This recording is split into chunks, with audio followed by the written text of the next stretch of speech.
Merci beaucoup, ingénieur Laurie, ingénieur Kelvin, Fatou, donc Laurie Ezani, donc Bambote na opé belé si vous allez, donc les deux qui te saluent aussi. Tous allez bon le mot donc tu côté vraiment na haut tu bengi, avant tu côté tous en carton a vu sur la sujet du jour. Ah ok, merci beaucoup ingénieur Kelvin Fatou.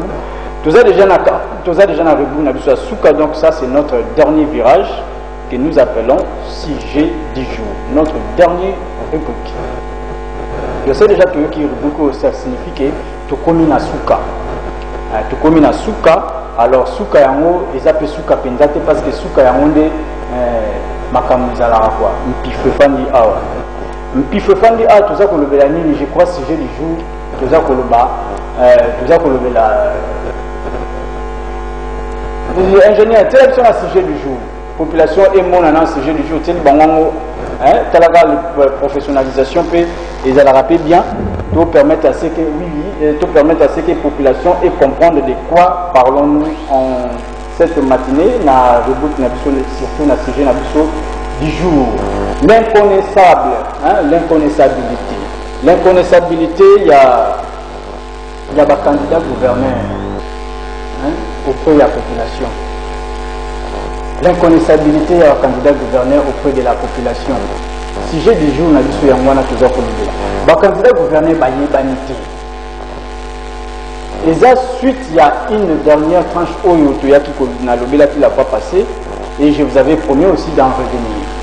Et aujourd'hui, nous en parlons vraiment en long et en large parce qu'il est d'où qui étaient descendus sur le terrain pour récolter des éléments, pour renforcer aussi cet entretien entre vous, fidèles téléspectateurs, fans de Wiki, fans de la radio-télé Atlantique, la chaîne de la base d'imposition, et nous qui émettons depuis la ville portuaire de Matadi.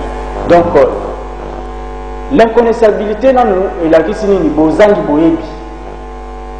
Bozangi Boyebi, il y a un candidat gouverneur, il y a Bozangi Boyebi, il y a population, il y a un candidat gouverneur. Alors, la population, est-ce que la population est qui est candidat? Bientôt l'élection, il y a un gouverneur de Salam. Est-ce que Bino va gouverneur, va candidat gouverneur, boye bani la population? Question que on a payé et c'est la population à répondre à Yango. Yango a trouvé sa cadeau dans le temps 5 combos à candidat gouverneur. Cadeau les alliés, tout n'a vu qu'il y a selon on transfert électronique et comment au Salam. La routine de la sans unité. On a un bon thème de le sans unité. Sans unité, on a un bon thème de 5 candidats gouverneurs. Au moment où on a été, tous en a difficulté à répondre. Alors, nous, les gens a été candidat gouverneur, il y a la population, où il y a des bango bakamba dans le pays Zakoya.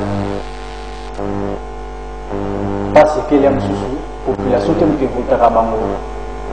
Réponse à moi, parce que la population qui vote à Bango. Mais la population qui vivre dans la réalité vraiment drastique, des difficultés.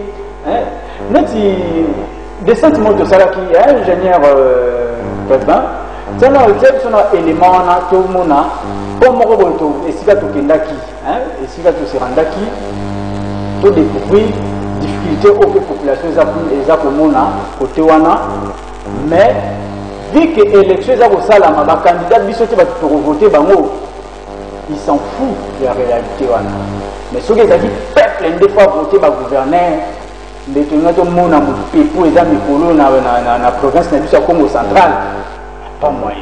Tous un élément pour revenir et puis développer longuement sur notre sujet. Voilà, c'est bien moi que vous connaissez tous dans la ville portière de Matadi, le maître de l'école de l'Angabachinois, le moteur de la psychologie, c'est-à-dire défenseur des droits des peuples dédiés. Peuple dédié sur la souffrance, la joie mission, Saint-Michel Archange. Si on a milliers d'autres ans, kati à la tortue. C'est-à-dire sur le bêtis tout droit au Bini, Tina Dorcas. Sur le traversé la parcelle au Bini à la tortue. Sur le balou qui n'a pas boyo, qui est Tina Mbakala. Au Bini à Samé Professionnel, qui est Kalakala, mais nous sommes liés à un problème Yanzela. Baruti oya makolo ezali mais du moins neti awa route ya makolo ezali arrivé quelque part na kati ya kipoto central oyo euti à partir ya ngola soyo ekiti fleuve nzela eza te batia mwa libaya bapetia quartier mpona bamama bazwa possibilité à remettre à classe tout le monde. Beaucoup de gens passent par ici. Mais nous sommes des cas de difficulté. Ce qui est là, la propagande. Il y a un rapport rapide. Mais la propagande, je dis qu'avant fait, il y a 2023, il y a déjà, en tout cas, toujours déploré au caractère, on a comportement. Il y a des députés, il y a des surtout. Mais il y a dit que ce n'est pas aussi donné aux députés. Il y a un Sarabanzela. Ça, c'est une flatterie. Bon, monsieur, ces gens, les dossiers, on peut soutenir pour battre avec ça.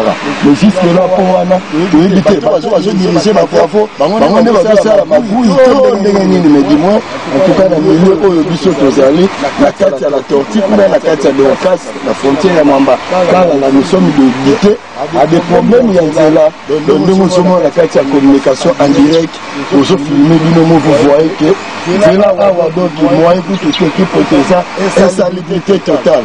Maintenant, sur le secteur, on voit ma titi, ma début, ma ordi, soki mbula ebeti ekenda pendant lelanga mawato tozosenda na bakontina oyo baza desine ya kobongisa banzela mike pati nzuzi ozobongisa barompo tomoni kota peti na kati kota peti na kati nzela wi bato bazomona me matele ezaka rompo ezanza te matele ezaka rompo belfedere te na kati ya badimba antoine mpe banzela ezali neti kularo sokobimi molimi combien de fois tolobi na chef du quartier oyo papa fiama bakulu bakoma kale bato na ate adokasi kwa nini na kati beyaka te bofungola misu bokota peuple azalaka na balabala te peuple azalaka mingi na kati je dis et je vous remercie mosusu mpe naina bakisa nu te eza nini toza koese na problème moko ya constitution surtout biso bapeuple comment neti élection ya bagouverneur toyebi ke bagouverneur bafutaka bango baponaka bango na kati ya assemblée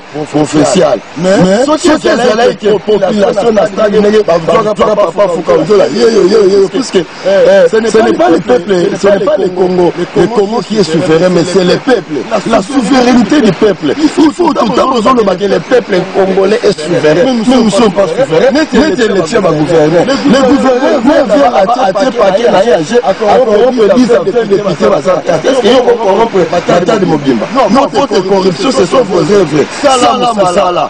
Nous sommes au contraire, on dit que c'est la constitution, le problème à Awa. Ce que c'est que ma gouverneur, ma peuple, mais mon gouverneur, ma député, ma députée,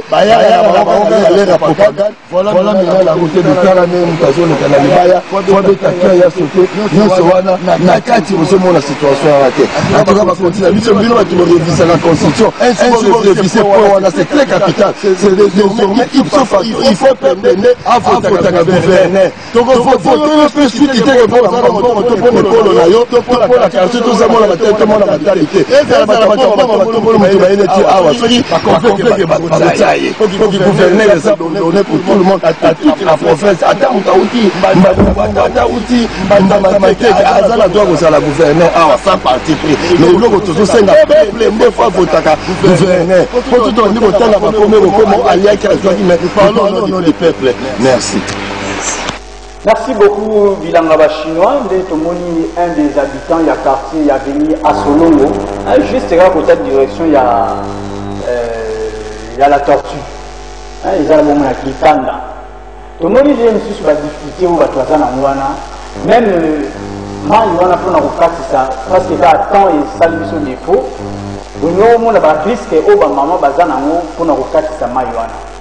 Donc c'est vraiment tellement déplorable. Ce qui est dans un moment où nous avons la situation où la population devait élire les gouverneurs. Tout le monde a gouverné, mon candidat qui a apparaître Oyo, Anaki, Asala Seki, Kaswana, Kongwana et il y a même un pont qui n'a jamais été achevé jusqu'aujourd'hui, Babandaka na fondation. Donc, tant que nous avons poussé, Babandaka na fondation, Basundola, Etika la Kakabongo. Et l'Europe, ça là que nous allons ici, on ne sait pas, question mark, point d'interrogation. Mais c'est pour cela que nous avons interpellé le candidat gouverneur. Le candidat gouverneur, Oyo, Bazali, Koluka, gouverneur. pourquoi vous avez qui ma population? Est-ce que et que ceux qui sont grands électeurs ne faut pas voter bino beaucoup qui descendent dans la base? Qui vous a dit ça? Quelle est cette politique? Donc, ils allaient déjà symbole, symptôme, ils allaient preuve, il y a méfiance vis-à-vis de la population. Mais cessez de vous méfier de la population et c'est l'effort, il y a pour s'approcher, il y a pour se rapprocher de plus en plus na bateau et c'est diriger le lobby. Il y a un makamboze belé mini ya koloba na sujet wana. Prochainement tu auras tout un temps disponible pour nous approfondir et puis tu auras sur analyse, recherche, prise de vue dans l'environnement pour nous récolter réaction, il y a la population et surtout il y a ville portuaire, il y a Matadi. Donc voilà, et l'autre vraiment vous allez mettre la CT. Il y a un pays citoyen, il y a les citoyens, un des habitants, il y a la ville portuaire à Matadi, il a déploré l'élection, il ne pas député. Donc personnellement, vraiment, tout se mettre en première ligne pour le combat. Tout ça a besoin de récupérer l'élection. Nous qui se met en première ligne, l'élection, la population a besoin de récupérer l'élection. Parce que tout ça, au monde, on dirait il y a trop de magouilles et il y a trop des éclaircissements où les alliés vraiment d'incompréhension. Il y a trop de flou dans Makambouana. Parce que tu as vu que l'élection va député n'est là. Tu as vu le mouvement où ils ont dit que va fermer ses alliés. Mais alors que ce sont des élections. Mais quand le gouverneur il va voter, il n'y a même pas la population. Il n'y a pas de maintenant, autant on a pas combat parce que boye banité. Tout autant on a combat la binondé. Tout autant on a combat la binondé ni boye banité. Bino boza ko se limiter quand na cercle na bino wana ya ba bourgeois demi pas. Alors tout ça l'effort, biso population, tout arracher l'élection wana. Pourquoi même pas en 2023 population est votée dans le gouverneur? La population est votée pour le gouverneur en 2023 parce qu'on a tout vu et il y a à boire et à manger dans l'élection où il y a un gouverneur auprès des élus du peuple. Il y a à boire et à manger. On ne veut pas faire trop de commentaires dans Makambouana parce qu'il y a beaucoup d'incompréhension. La population a besoin de incompréhension trop. Il y a à boire et à manger dans l'affaire où on a des élections qui n'ont pas député pour monsieur gouverner, il y a à boire et à manger. Donc, tu finis mon tuté, tu lobby Oyo et Zali, Oyo Pe Zalaka, Oyo Zakomona, gouverneur, candidat gouverneur, Boye Banité et pas la population, Oyo Sengili Bokamba, dans Nicolas Zabouya. Alors, ils ont comment peut-être que les Sengili n'a surtout qu'un monopole, mais Sengili n'a surtout Loba. Il faut Loba. Parce que n'a peut-être mutaliboso on a na telemi awa na bandi koloba. Donc population peut se tout nier mutupa ibu akombo na bino azate boye banité. Bino bazo ngabo diriger province na biso Congo central. Vous êtes méconnu, boye banité. Koloba na tezadi ya quoi? Parce que vous vous en foutez de la population. Vous vous dites que la population a le lot côté à Sala, a le lot côté à Koloba, bien que nous avons mais vous vous concentrez plus sur les députés provinciaux. Et puis le mal année, les députés provinciaux, il fallait qu'ils aient appelé la base pour avoir cette information, mais comme on dit que là, ils s'en foutent eux aussi. Toloba. Donc, il y a moi, merci déjà à mon ingénieur Fatou Adou Sala déjà Bastille. Bambo tena nebele na bino nyoso ba ebolandi mais tout en attendant texto moko ya moko kaka s'il vous plaît ingénieur pour na sepe de tanyango pété tout et au sala bien té sepe de tangata moi de ata toi té et sala mama be makasi. Bonjour Douki. S'il vous plaît à lobby boy. Bonjour RTA biso population tous en biso intéressé té na ba candidat ya gouverneur.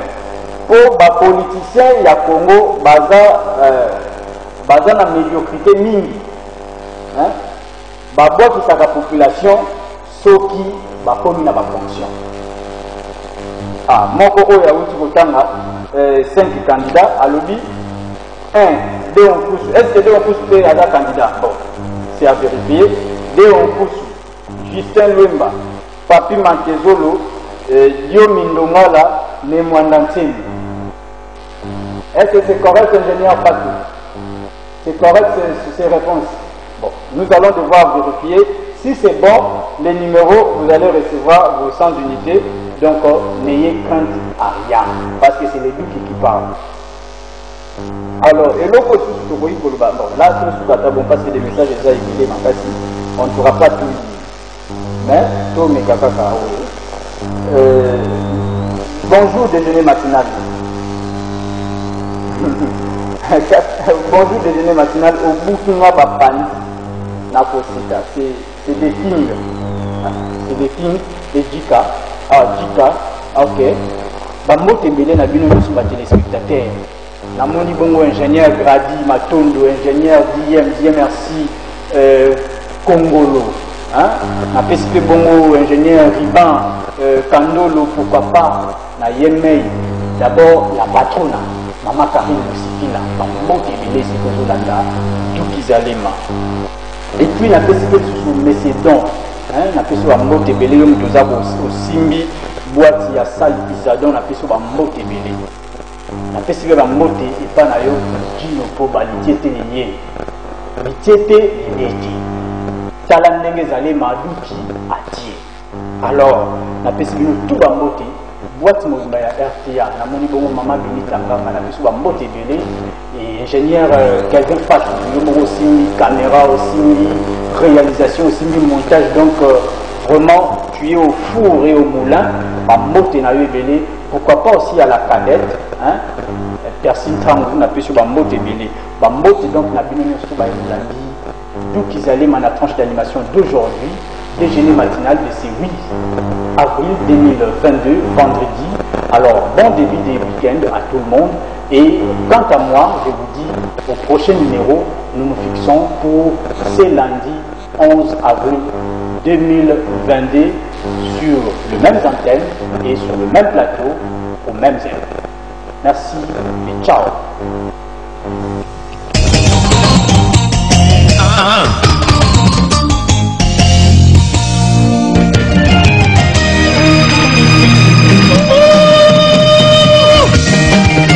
Kinshasa ngoya nde Jesse Tumba Freddy Mokolo Ngana yokaki na sango kini tonda sentiment